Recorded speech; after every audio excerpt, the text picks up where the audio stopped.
Good morning, good afternoon, good evening, wherever you are in the world. Welcome to our show. Welcome back to our show. I am Drew. This is Option Forward. I'm always joined by the second half of the show, GQ Nesto. How are you doing today? I'm doing good. What it do? God is good. God is great, man. And we have something someone very special today.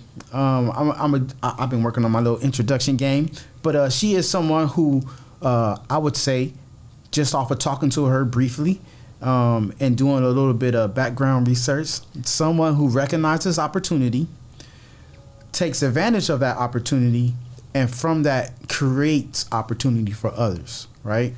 And today in our studio, we have Miss Kathy Marino, the owner of OC Fashion Week. How are you doing today? Good. How are you? So great to be on here and so excited. All right. Now we ready to talk about this dirt. No, I'm just playing. Let's do it. No, but Kathy, but we, like, say less. Yeah, I know. Let's go digging in.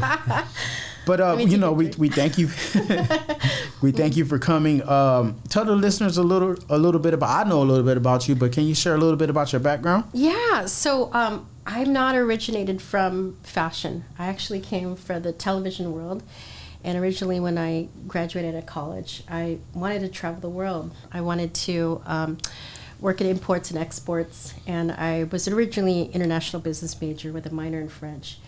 And, but I got a little internship, working for Budweiser at the time when I was a kid. And then eventually I got into television because I thought I was going to get on-air traffic. But I didn't know. I went into the interview thinking, hey, we're back on the 5 North. If you're heading southeast, you could be headed toward a car collision, presented by Taco Bell. So I thought it was that kind of traffic. And I go in there and they're like, no, it's burger commercials. So you're going to be trafficking 2 burger commercials. You want to make sure there's maximum separation of the 2 burgers, not in one slot time. And then you got to call copy and bring the copy to master control. Got that? I'm like, what? Okay. Long story short, I took the job to get into the industry. And little did I know that job was going to chase me, and it chased me. So I went over to Fox, and I took a programming assistant job and worked in syndication, where we would negotiate syndicated buys for Seinfeld and Friends at the time, and The Nanny, and all these different shows. And then I would make promos, for them. And then when my boss was laid off one time, they decided to put me back in traffic. And I'm like, no, I hate traffic, damn. And so I was just kind of like a little traffic klutz at the time, I wasn't, at the time I remember somebody putting a commercial on my desk and I ran it over to master control, and then 6 months later they were like, no, the dentist had passed away, and we're like, oh my God. So I knew I could not do traffic. But long story short is I ended up taking a job for Univision. And at the time in San Diego, they had just bought out UPN. And so I finally got into my dream job. I was doing market research, and I found out that I was very good at it. I was finding stories for Coca-Cola, and we were saying, hey, Coca-Cola among Hispanics, we're going to exceed the population in consumption in the next 20 years. So if Coca-Cola jumps on now, they could get and jump on the trend that's happening that we're seeing here in the numbers. And then we would win different accounts. It was me and another co-mate.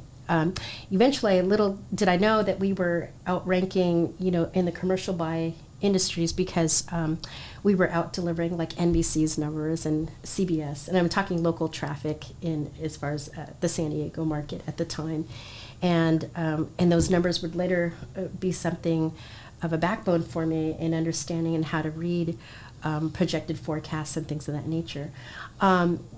Later on, I was trying to get out of the traffic chase, and we had moved up to Orange County, and I threw a resume out to Disney. I didn't know where it was going to go. I had this weird thing where I thought, I'm going to send my resume and FedEx it overnight so that it lands on a Friday, because people are naturally in a good mood. So that became I didn't know I was leaving little foundations of little patterns that I do for myself, which is I work with people that are most likely to be in a good mood, and then they could call me on Monday and I would get the job. And that's how I got every job, was a cold call. I would just walk in and say, I want that job in my head. And I would say, and I'd write my resume to get the job. And it was just the weirdest thing. I kept doing that and doing this. So little did I know, one day my resume landed on the vice president of sports sponsorships desk at Disney. At the time, they owned the Ducks and the Angels, and they said, congratulations, we pick you, and you're going to be working in our finance division for the Ducks and Angels. I'm like, holy cow, okay. And I jumped in head first, and little did I know that I was going to meet a gentleman named Bob at the time. And Bob was their broadcast manager, and he handled the traffic for the Ducks and the Angels. And then next thing you know, Bob was gone. And they're like, guess who's doing traffic? I'm like, what? Wait, what? All of a sudden, they had me doing the doubleheaders for the Ducks and the Angels and the NHL. And they were working off, and I can't say too much, but they were working off a very basic system at the time.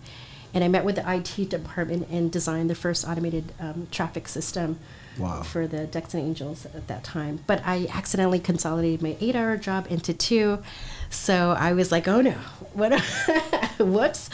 And then from there, I decided to take a leap of faith and take a job as a senior analyst for the Orange County Register at the newspaper at the time.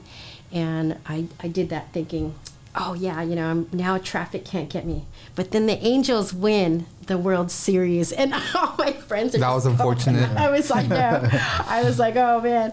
So it was kind of a interesting thing, but those patterns of work had eventually were going to be the reason that I was able to finance Fashion Week later down the road. Little did I know, but they were early.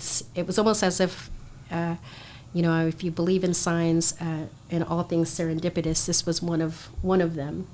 And when things fall in your lap, naturally, it was kind of a weird thing. And that's kind of how I got into it. Eventually, when I had kids, I decided to work from home, and because we wanted to see if we could raise our kids from home and just have one parent at home, and I took a job at a tennis club.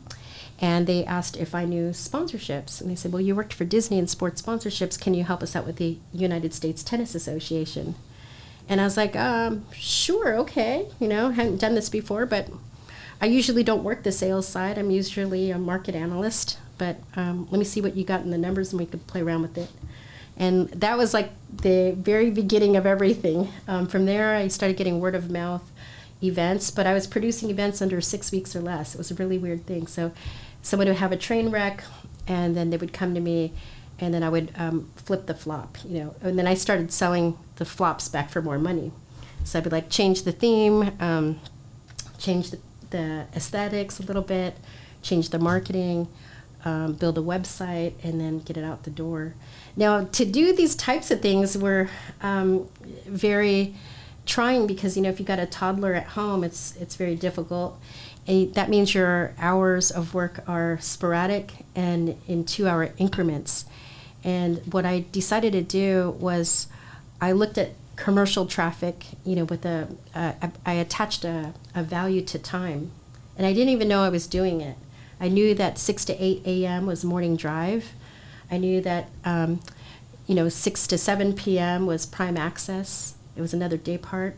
I knew that 8 to 10 was prime time. I knew everything had a value. So I was like, fine, I'm going to put a value on my time. I'm going to do it actually AQH, so every quarter hour, every 15 minutes. Every 15 minutes, I'm going to make a decision. It doesn't matter how big or small it is. I'm just going to make a decision and see how fast and how quickly I could build these events. Because now they're coming to me, and folks need some funds, and they need a dynamic show of turnout, and they also need the promotions. And so there's, when you do events, there's all these moving parts and all this fulfillment and liability at the same time. So you have massive obligation and massive turnout at the same time. So it was kind of a weird thing. I just started doing this thing where every 15 minutes I would build a commercial. I'm going to write a press release. Even if I suck at it, it's okay. I'm just going to get it done. And then the next 15 minutes would be, I'm going to make a list of people that I'm going to call to see if they'd be interested in becoming a sponsor. And then the last list would be, and then I'm going to, make some additional phone calls and see if I could close them. And so little by little, I started picking up on these patterns. I guess that's what I do. I think as an analyst, you look for patterns in numbers, and I find patterns in people and things and places and things, and I read energy, and if it's up, if it's low, but it took me a long time to figure it out. It took me 293 events later to figure out, different things. You're like a walking computer. I'm just like, oh shit, like I lost you, like as soon as Bob, I was like, what happened to Bob? Like I was just like, right? Did he die? Like what happened? Like, yeah, they just I know, it was so sad. It was like they were. Wait, he did die? No. Oh, okay. No, thank God,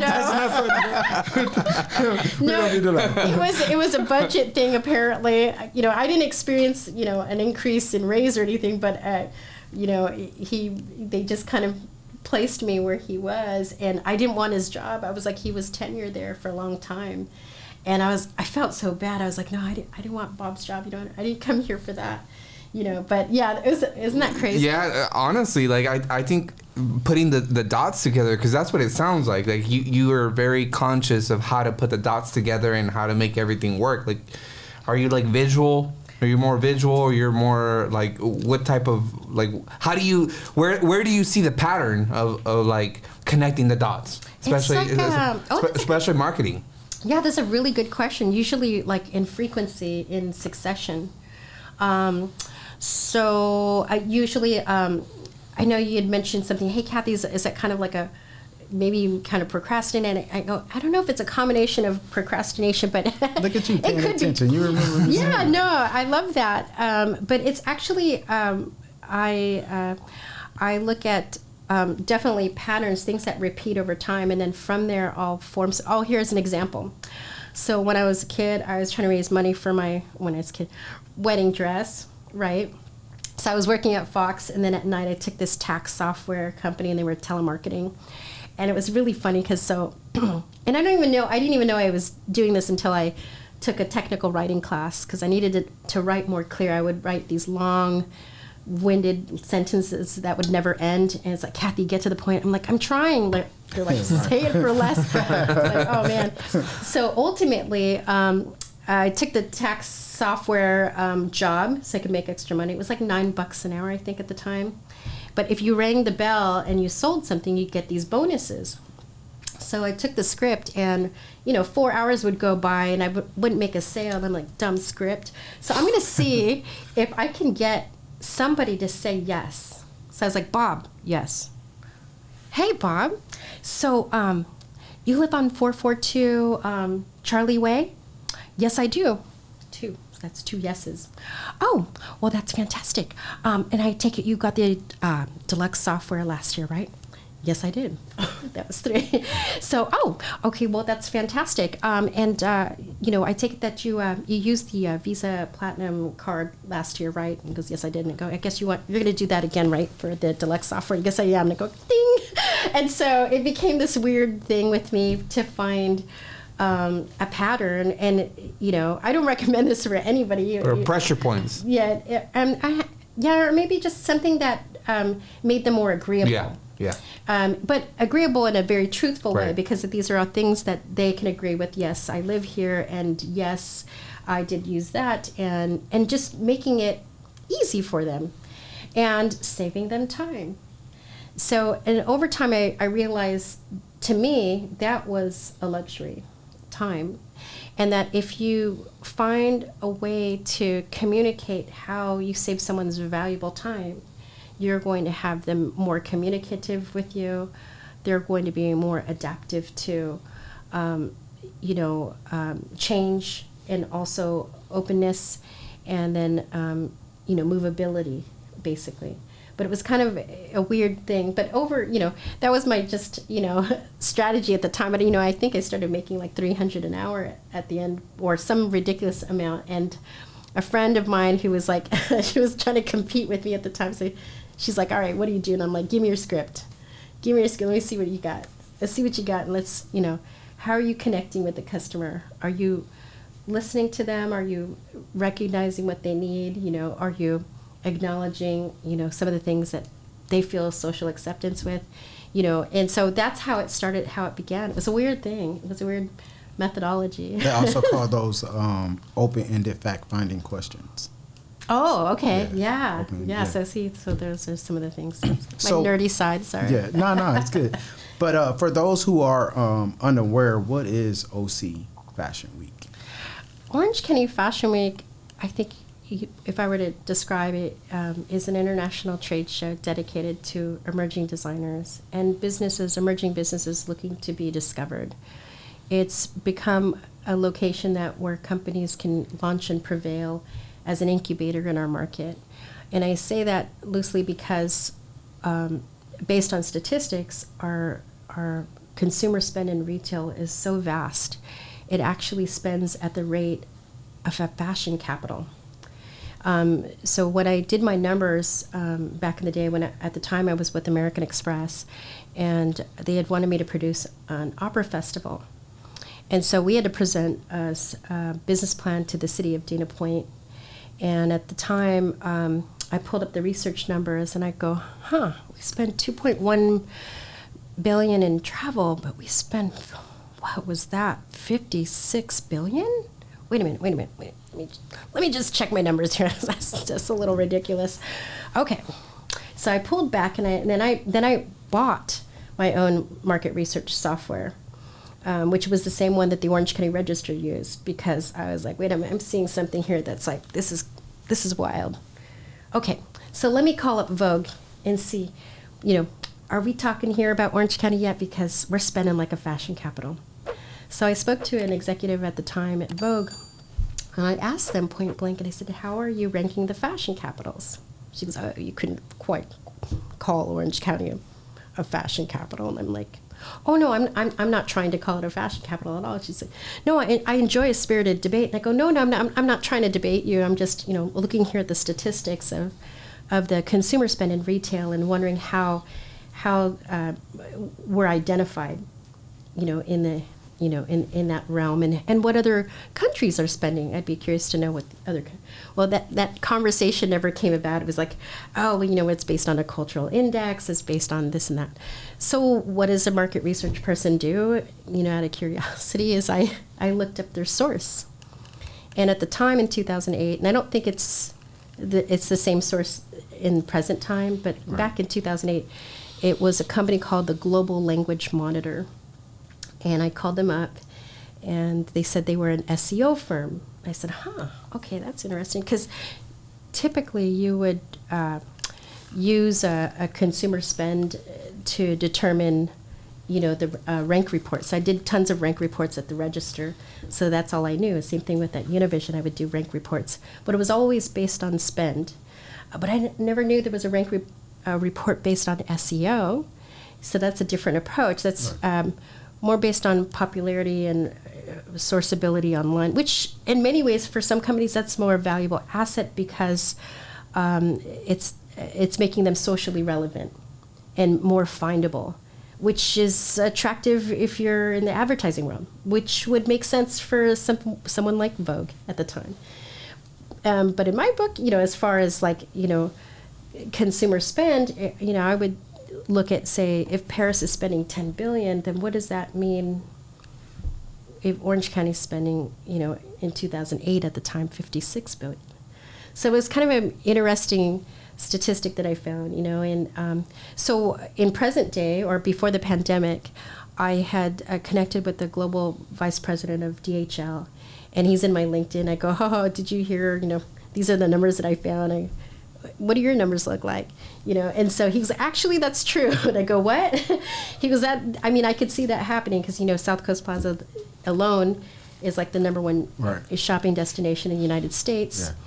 And at the time when I was active in travel, it was invited into our travel consortium, which is very difficult to get into, because they could justify tourism for the shopping alone, like international tourism. So it was kind of an interesting thing that's showing that it was viable. And DHL ended up saying that that Orange County was doing extremely well with e-commerce. This is before the pandemic, so I can't even imagine after when the pandemic, how many people are still shopping like crazy, that it was doing really well in luxury apparel and cosmetics. So it was kind of a, cool thing to learn that it was in alignment with the numbers, and even the online shopping was very similar as far as numbers go as well. So to me, when people ask me what is Orange County, I call it, and it's not to be boastful because it is a beautiful, luxurious California Riviera location spot, but I call it the luxury market of California because technically the consumer spend is provenly there. And it's not for hype, it's not based on popularity, it's just statistically speaking that it is a justifiable number, and that we do really have a fashion capital economy. And maybe we might not be recognized as a fashion capital, but we definitely have the numbers to prove that we have the retail economy to support one. That's dope. That's dope. Okay, and as we briefly spoke on the phone prior to today, and as you mentioned, you work for the Orange County Register. So how do you go from, what was the transition like from going to an analyst to financing your first runway show? What was that process? It was interesting because 7 years later, I'm now running this sponsorship agency. I eventually became this sponsorship agency where I would get hired on event emergencies. So a company would call me in New York and say, we need 300 people in 3 weeks. Can you do this? I go, pay me $15K and we can. Do something like, or whatever it might be. And so, but at the time, it became a niche for me. Now, these two boys came to me and they said, we heard that you can help finance companies, and you can, we've got a show called Fashion Week. And I said, well, let me get back to you, because I just got in with Aston Martin Newport Beach, and we're designing a racing tour for North America. And I waited 3 years for this, so I'm really excited, because at the time when the economy crashed, I built my agency inside the dealership to service their vehicle owners. And we became Aston Martin Elite. So it was we were the first incentive agent to be recognized by Lagonda Aston Martin, which was like, I was excited.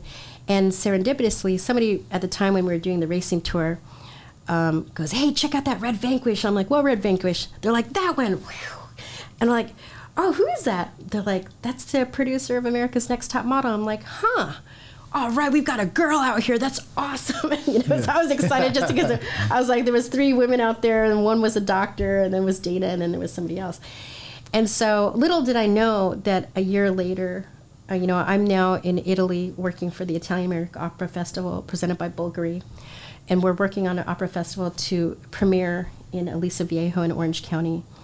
And they asked me to be their publicist. And I flew into Italy to work there, and I get a phone call. They're like, we need your help. Our brand's in trouble. Can you come and help us? And I called up some people to come and help, and I said, well, I'm not going to be there for a few more weeks. They're like, we have 3 weeks to produce a runway. I'm like, or what? I'm like, or we lose the show. And I'm like, oh, okay. Models, do we have models?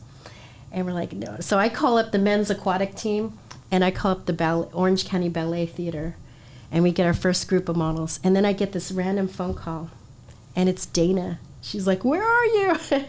Are you doing the tour? I'm like, I'm on this Fashion Week thing. Do you need models? I'm like, hell yeah. Sure. And she started sending all these models, and we started getting alumni from America's Next Top Model. That was kind of like my first serendipitous moment, like, maybe I'm supposed to do this. Let's see what happens next. And from there, I started having all these strange things happen that would just fall in my lap, like we got a phone call from an MTV affiliate, and they're like, here's 8 episodes. And I'm like, oh, you mean commercials? They're like, no, 8 episodes. And they produce your TV show. I'm like, righto. Well, I'm sent over the contract. Let me take a look at it.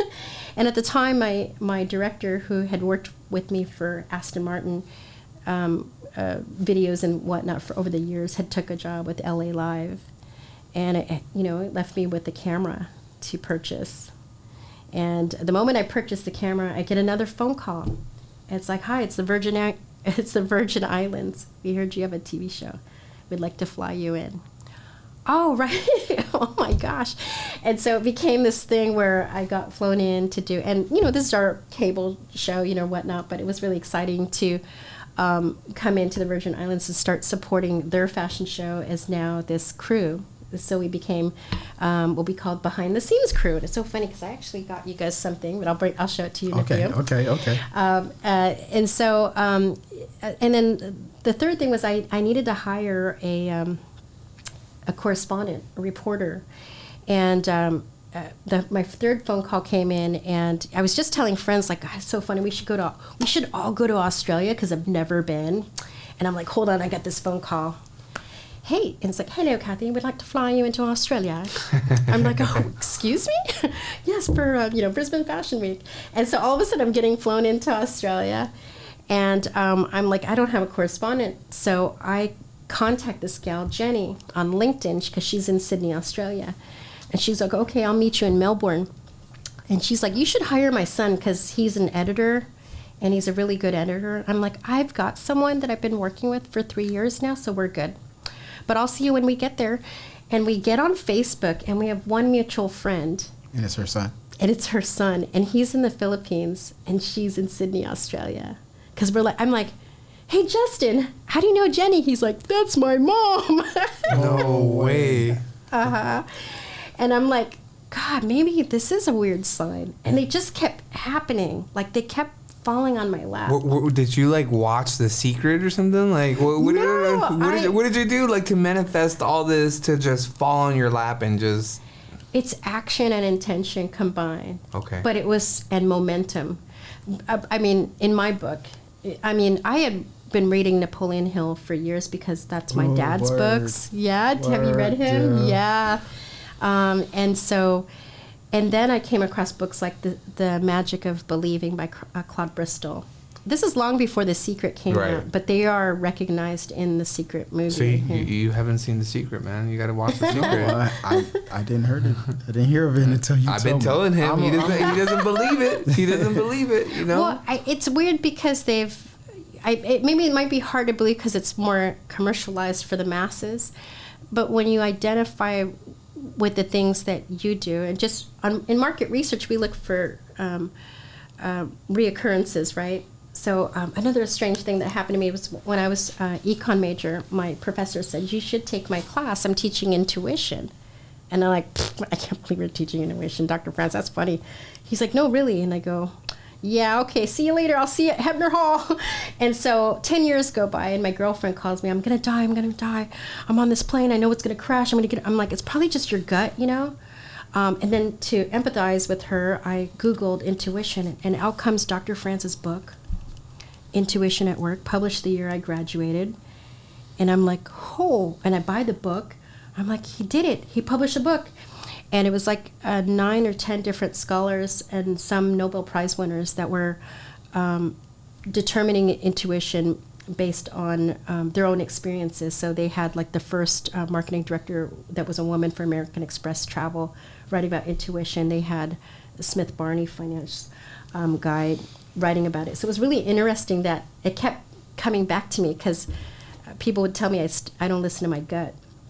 So it was kind of a weird thing that ultimately... Wait, hold on, back up. You said people tell you that you don't listen to your gut?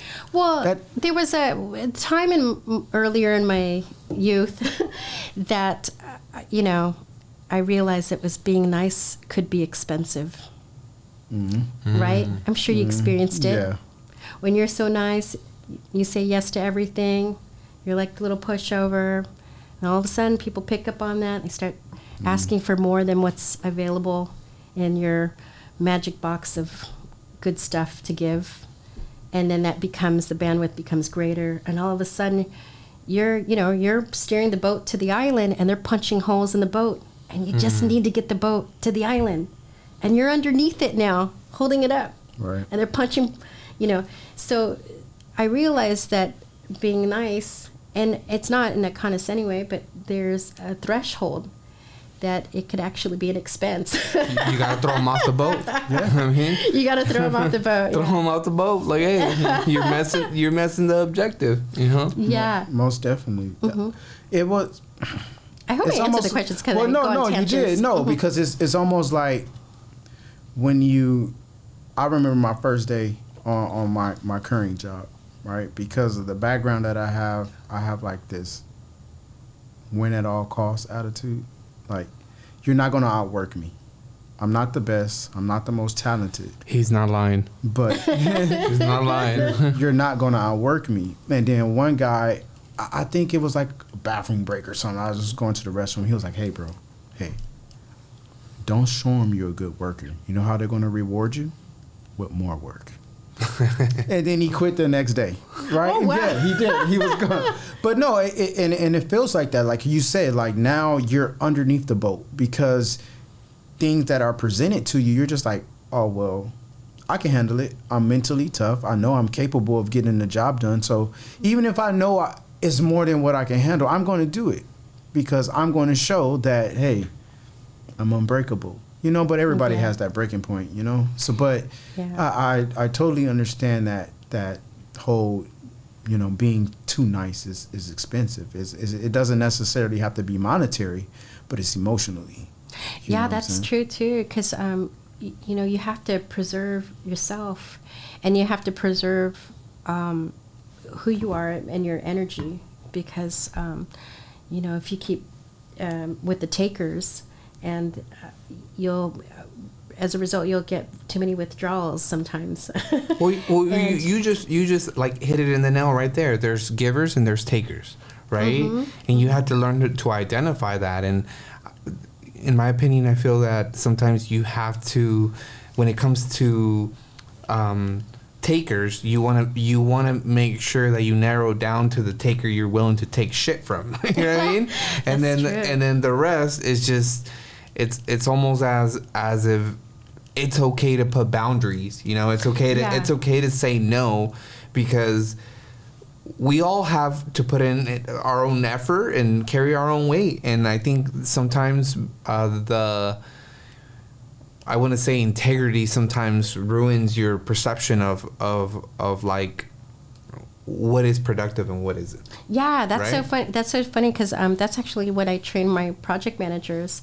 We had one project manager, and he's such a sweet kid. He, you know, he kind of got taken advantage by one of the designers. And I love all the designers, as crazy as some, but we, one of them, you know, had him go on all these crazy Uber trips, and of course, you know, he's a kid, and $400 is a lot when you're in college. That's a lot of money. That's a lot of top ramen. Right. It's like 400 top ramen meals, right? If you're 400 top right? ramen. Yeah, that's a lot. If you're at the dollar store, you can get a lot. You can feed a family. And so, and you know, and I realized, like, when I was you know, filling out his teacher observation evaluation, I said, what is the one thing improvement? It's like, you know, drawing boundaries. You guys should be teaching about this. Why aren't you guys teaching about boundaries in school? Why don't you teach them how to self-preserve so that they can preserve their value and they're not giving it away so quickly? Well, I mean, I think not everybody's not. It's either you're the product, and we talked about this before. Like you're the product, or you're the valuable product, or or you're gonna be the consumer. Mm-hmm. You know or what the collaborator. Yeah. You know, so I think sometimes there's a lot of things that. You just can't be a sheep. You know what I mean? You just can't be a sheep. Like, at least be a sheepdog. You know what I mean? Like yeah, sheepdog. Like, yeah, I mean, it's just we live in this world that's so, like, I wouldn't say mean, but it's just so there's not a lot of empathy. There's not a lot of values, and sometimes you have to figure out how to balance yourself as an individual.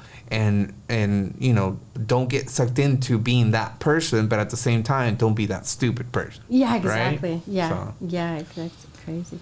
One thing I think I know, the question was kind of similar, but when it comes to sponsorship and putting on events, because I mean, you shouldn't have to put up on your own money. You know what I'm saying? So how does that work? Tell us the process, because you know, Nesto and I, GQ Nesto and I, we have ideas and stuff like that. Yeah. But I think the goal is to find something you're so good at to where somebody will pay you to do what you're good at. Yeah. So and they're all there. Everybody needs help with their business, especially now. There's so many solopreneurs. They can't do it alone. We try, you know, right? You do it as much as you can, and then you kind of run that bandwidth. there's always going to be someone that needs help and needs your help and it needs your resources. So when you produce an event, you start out conceptually what is going to be a very attractive event. You know, like I remember when I was doing a classic car event, and they go, Kathy, we got this PR agency, and they said that we're not going to get attendance because we're in Anaheim and it's not in Newport, and so what do we do? And we have to get 400 people here. Well, we got 600 people, but I came on board, and I said, well, do they specialize in sponsorship? And he said, no. I said, well, I do. So let's just buy out everything that they got and then resell it for more money. And so what we did is we brought in casino gaming tables. They're like, hey, you can't bring in this casino game. It's sponsored by American Express. Oh, okay. And they're bringing 20 people. Okay. And so then, and then it's like, and we also got the press release sponsored by Southwest Airlines. Oh, okay. So you don't need to write it. Thanks. So it became this thing where it was like, we found a way. It didn't matter if the nominal amount wasn't the key. It was the favorable brands that came in that kind of hyped up. I always laugh because one of my very good friends today, Ingrid Nielsen, she's been with me for some 15 years now. And when I first met her, she was the one and only Veuve Clicquot rep to talk to. Glenmorangie, Ardbeg, Belvedere Vodka. She was the girl.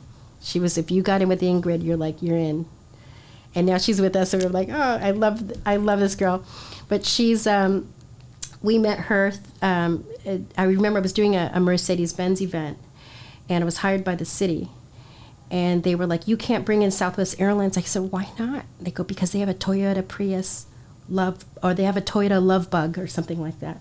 And it's a conflict of interest for Mercedes-Benz. I go, well, we're not going to have a Mercedes-Benz event with the Toyota Love Bug. We're going to have a prequel event at the wine bar down the street called the Schmoozapalooza. And it's before the Mercedes-Benz Taste of event. And then I'm going to get the $5,000 and we're going to make it an event sponsorship out of it at the prequel event. It has nothing to do with the event there, but we could use that funds to help finance the show. How will that work? And so it was kind of a weird, thing. We found a need where a wine bar needed the foot traffic. We brought in Southwest Airlines, and they were able to park the car without vehicle conflict. It was a separate event, and we helped the fundraising for the city at the same time. We went back to the city, and we were able to solve a problem. So that became my weird thing, was like, how do you solve a problem? Can you be a problem solver? Are you moved more by numbers or intuition? Numbers. Mm-hmm. And then the intuition comes when you see the stats. Okay. Because numbers don't lie. Numbers don't lie. Yeah, that's true. So I remember when we were knocking it out of the ballpark for Univision at the time, me and this other girl. And I didn't find out until 5 years later. We were like the number one, at the time, team. And I was like, I can't believe that. But I think back now, it was because we were finding the research stories. We're like, hey, Papa John's Pizza's, massively getting consumed by Hispanics versus non-Hispanics at the time. And so we're projecting the next 10 years they're going to consume even more. So why not jump on the bandwagon? So it was almost, and it's interesting now more than ever, because now all those stuff that I was doing manually is now based on predictive analytics, Instagram, everything. And time has literally become the new luxury, because now people are getting gratification through like instantaneous response on demand. So keeping their attention is more important than ever. So are events. So when it comes to events, I think it's finding what resonates with your audience. You got these microphones. Why don't you be calling like Sam's, or what, right? So you should be calling like Best Buy. What about your headphones, right? Shit. Right? Your headphones should be sponsored by, So there's all these wonderful ways to like, you look around and find, and someone's going to provide, your shades. I just had an aha moment right now. Yeah. This whole experience has been an aha moment. I was just like, oh, shit. She came in just dropping dimes.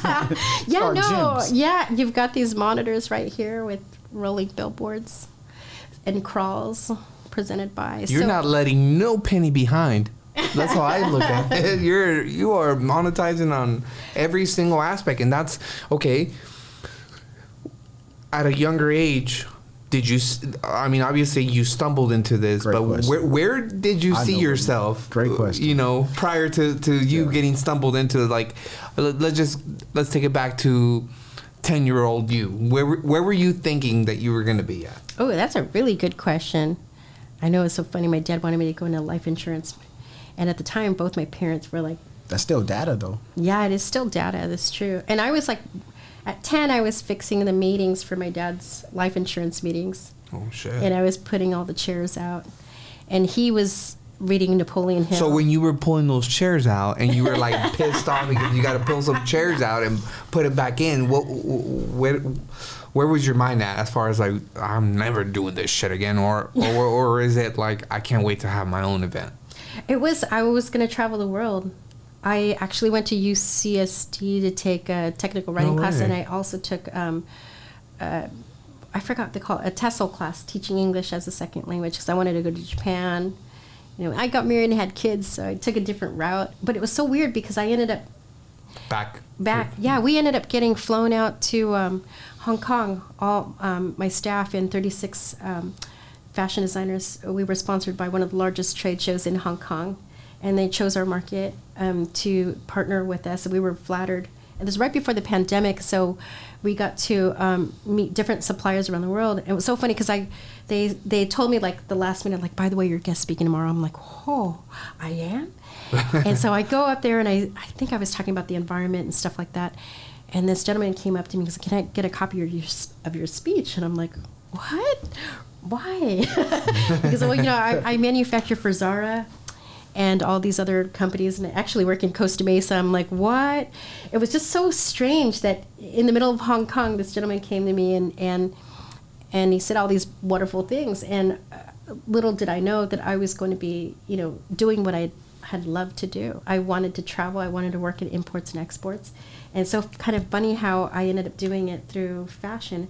And so I would always say if fashion is a language, style is what we speak. Because I realized that I'm traveling more in fashion than I was when I was at American Express. You know what? It's It's creepy that you just said that, because I was actually reading a quote that said, "Fashion is basically speaking for you without having to say a word." Well, of Right? course. Yeah. Like, and then I was just like, and I it kind of like, because sometimes like, you know, they call me GQ Nesto, but I felt like the older I got, like I got more raggedy. You know what I mean? And you like I never realized why old people were like not trying to like. They were just more comfortable Yeah, than they were anything. just wearing the pants. all for comfort. You know, and then Yeah. eventually, like I was just like, you know what? Like shit, I've been wearing like shorts and like gym attire for quite some time, and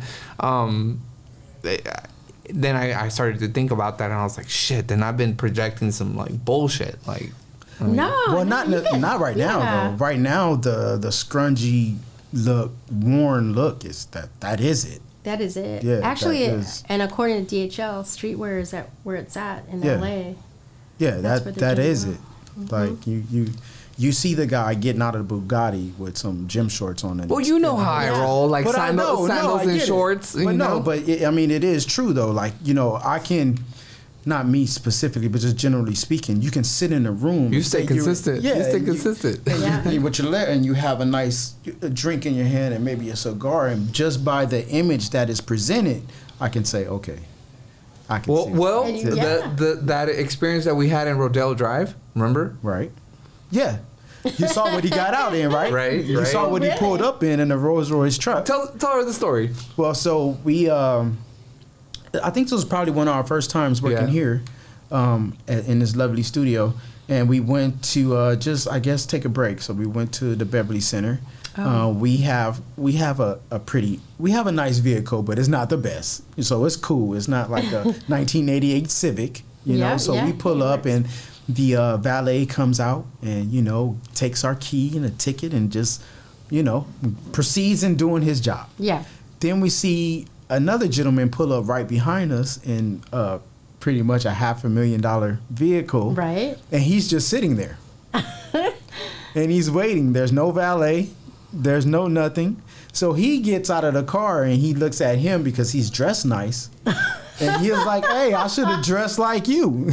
Then they would have got my car. And, you know what I'm saying? So it was kind of like one of those like, dang, well, it is like that, you know, because you are what you present. You know, your first impression is a lasting impression. You know, of course, everybody got their bad days. You caught me at an off moment. Yeah. But same you know, here. but Yeah. look into my heart. You know what I'm saying? But if I don't get to your heart, if you don't say a word, I'm looking at how you carry yourself. Mm-hmm. And if you carry yourself in a professional manner, honorable manner, then you're going to be treated like it's going to be more receptive. You know, so Yeah. that's just my take. That's enough of that. Yeah, yeah. That's just enough of No, that. it's weird. It's my one of our staff members. She specializes in the psychology of fashion, and it is a door opener for many people, depending on your objective. Hey, if you're just hitting the baseball field, then wear whatever you want, you know, whatever it is. If you're out on the beach, you know, but in some degrees, you know, wearing fashion in varying levels of style, you know, could be a big door opener and also a big closer, depending on, you know, it's not a make or break, but it definitely helps. You know? The way fashion repeats itself, that's Right. pretty. That's Oh, pretty, definitely. That's pretty cool because now it's like you're starting to see older fashions come back when Yeah. before. But then it makes you realize how old you're getting. yeah. You're like, wait a minute, I've seen Wait this a minute. before. Like I remember I'm my on a- parents used to say that. Now It I'm was I'm on saying an it, right? autoplay. It went around twice and came back and caught you back For real, again. But Yeah, I don't that's want to. okay. I don't want to let this slip. I know. I want to talk about your cruises. Please talk about your celebrity cruises. Yeah, so we're so excited. So when I was in travel, you know, my main thing was I would one day would love to take everybody on these fashion tours, and it was so awesome that we were really fortunate that Celebrity Cruises came to us in 2019, and we launched a resort wear competition, and ultimately this evolved into us developing with them Fashion Travel Week. So we're really excited because at the same time, there's two major things that happen, or actually three major things that happen. We were asked by the Council of Fashion Designers of America to become an associate member, and we're so honored because it's offered to a delegate, you know, or I should say associate in California, and we got the honors. And we were just profoundly moved by it. The Council of Fashion Designers of America are based in New York, and they help. They're very influential in the New York Fashion Week, and they've also taken the establishment to, help rebuild the United States American designer with their support and guidance.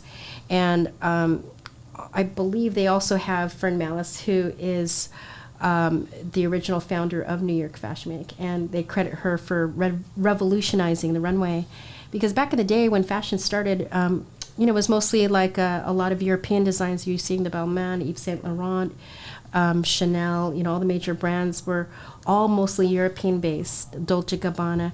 You weren't hearing much about the American designers back in the day in the 1960s, and then all of a sudden over time we started to hear more, and then the folks that came out, the Tom Ford, the Michael Kors, the Donna Karens, they all kind of eventually evolved.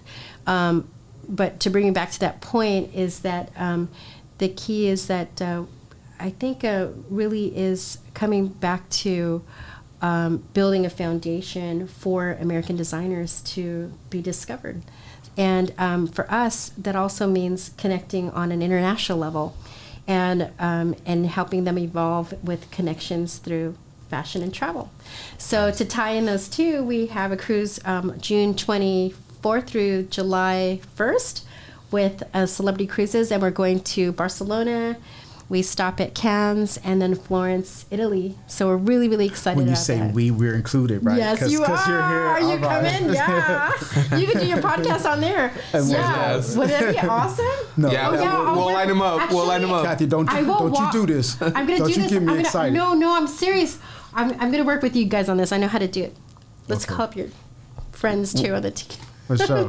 Hey, we had it on tape now. No, that would be awesome. Yeah. With such a demanding career, what is your escape? How do you manage your time, since time is valuable and it's one thing Yeah. that you can't get back? That's so true. Yeah, well, thanks for asking that. I always revert back to that method to the madness is every quarter hour. During runway season, we actually schedule our runway designer meetings every quarter hour. So on Wednesdays, we line everybody up. And we believe that it helps keep them aligned with their checklist and what they need to accomplish in weeks in advance. And at the same time, their project manager is there to assist, on questions and things of that nature. But, I usually I have kind of an unusual schedule. So sometimes I'll take Mondays off, or I'll take, unusual days off, because I'll start my Mondays on Wednesday of the next week. So my Wednesdays are my Mondays, and then we work move through the on. weekend. Yeah. Mm-hmm. So, but it's not like that, every season, because I think that's just during our runway season. And the off season, it's like I love hitting the beach and with my dogs and just spending time with my family. And whenever time I can travel, I do it. I work, play, and travel. So that's kind of like my main escape. And reading, I do still love to read. I love highlighting. I'm one of those. Like, I can't just, I recently got Speechify, which is actually kind of funny. Have you seen I've that heard app? of it. Yeah, I've heard Yeah, I think I went through like 4 books. I just put it on high speed. Like that, like Real you sent me? was just- The fastest reader in the world. Oh my God. Done. It was like listening to an auction.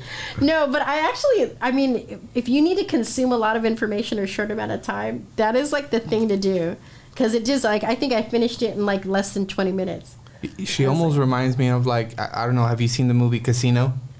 Yes. So the Robert De Niro part, Ace, you know what I mean? Like, it just seems like you're so in tune of, like, there's no shutting off. It's just more of, like, connecting the dots. That's pretty dope. It's so funny. I actually met the gentleman that inspired the movie Casino. It was so funny. Really? Yeah. So long before Fashion Week came, and we were doing an itinerary for this organization called YPO, the Young Presidents Organization. And they wanted this incredible weekend getaway. And they wanted the mobsters to come. And this mobster's wife wrote a book. And she cancels the night before.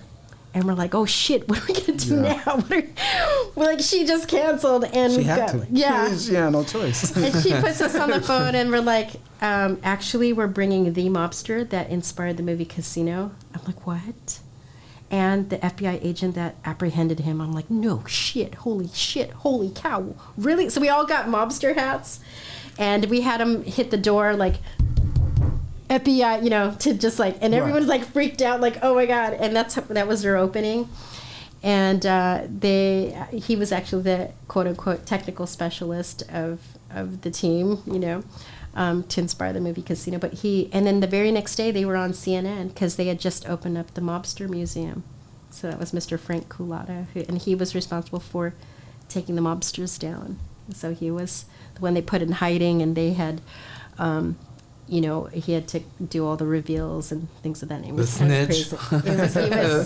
He passed away, but it was crazy.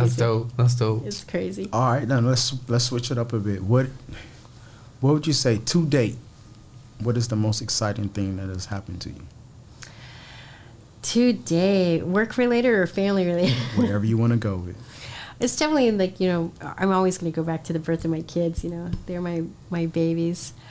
And then, of course, I look back at everything that has happened to me in my life, and sometimes I wonder, like, how did I get here? And it's just all the incredible people that I've met along the way.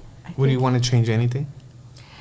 I think if I were to change anything, You would have started out. You could include the babies and everything. Yeah. Like, gosh, no? I don't know if I could change anything, because it's almost like every milestone, every accident, tragedy, drama Comes with its positive. Yeah, there was like an outcome that, I used to say, they didn't break you, they built you. Yeah. Because there's the people you'll meet along the way, and some of them will want to break your spirit. Right. And it's really sad that there's people out there that exist out there. Or maybe it's your perception. It could be you, like, just being sad for yourself. No, it's true. It's true. I think nobody wants to be intimidated by somebody that's more brilliant or better or more innovative. And I think it's natural that everybody wants their own shine. But I think the way this world is you want to build yourself a team. You want to build yourself with people that are loyal, people that are willing to, you know, carry their own weight and be able to, you know, run with you. And unfortunately, that's not very common, especially values going down the drain. Like, you know, we're looking at this world where now it's like I said, you know, you have to, you know, balance out your integrity and your efficiency, you know, because time is money. Yeah. And well, I think sometimes like we get these experiences for that moment in time, and then that just becomes a chapter in your life. And then maybe if it doesn't work out, then you tape that chapter and you keep it with you. And you could always go back and visit it. You could always reread that chapter, study it, learn from it, grow from it. But it'll always be there. It was like, that was a good moment in time that just happened. Like us going to Hong Kong, you know, 36 of us, you know, in the middle, and then going to Greece right after for Athens Designer Week. You know, it just blows my mind that, you know, these are just moments in time, but they're there for a reason, and take it or leave it. And whatever shape, form they come in, they're there to, in my mind, they are there to deliver a message or something you're supposed to learn from. And, you know, I think that energetically, you're always going to be able to determine what feels wrong or what feels right. If there's a lightness, like, you know, when you get that feeling, that feeling, that's the feeling you want to hold on to. That's the truth. And when you don't get that feeling, when you're scrunched in, you don't feel good. There's a lie sitting there somewhere. There's something not right.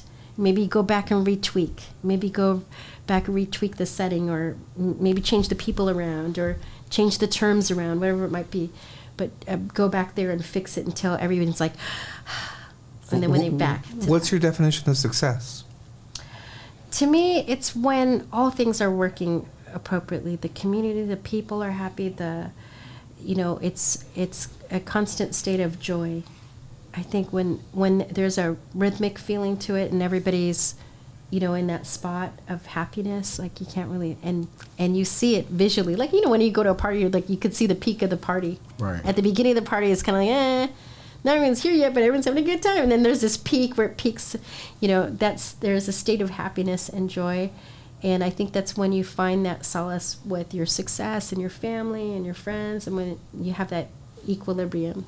It's kind of like that bumper sticker that coexist, right? It's different lanes, different priorities, different studies, different practices, but the wheels are all turning. The gears, they mesh. So yeah, it's all like, you know, and then the weird things start happening, like they fall on your lap, like, you know, it was so weird. I was doing an underwater photo shoot, and our makeup artist couldn't make it, and so I'm at CVS Pharmacy. So you dove down there and did the makeup? We were going to do that. Yeah, no, I was going to. I went to CVS Pharmacy. I was like, she's here in 15 minutes, and I couldn't find a makeup artist, of course, because I'm at CVS Pharmacy, and I'm looking for underwater makeup.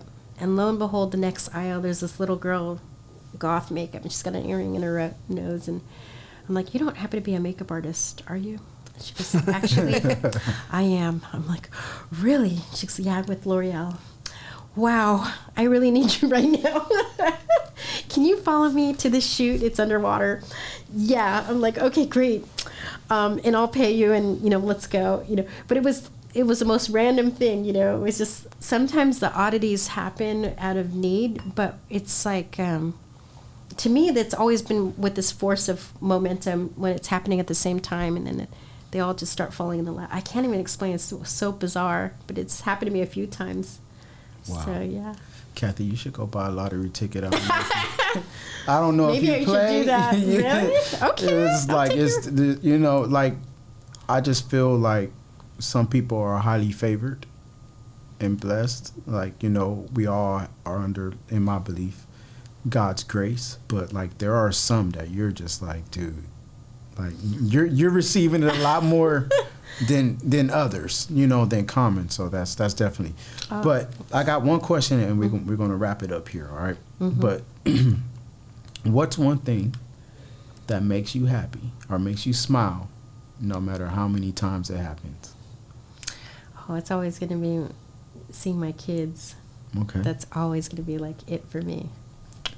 Seeing them happy makes you happy. Seeing them happy makes me happy. Are they, any projections on them? Like, yeah, so my daughter, she's Insurance. actually...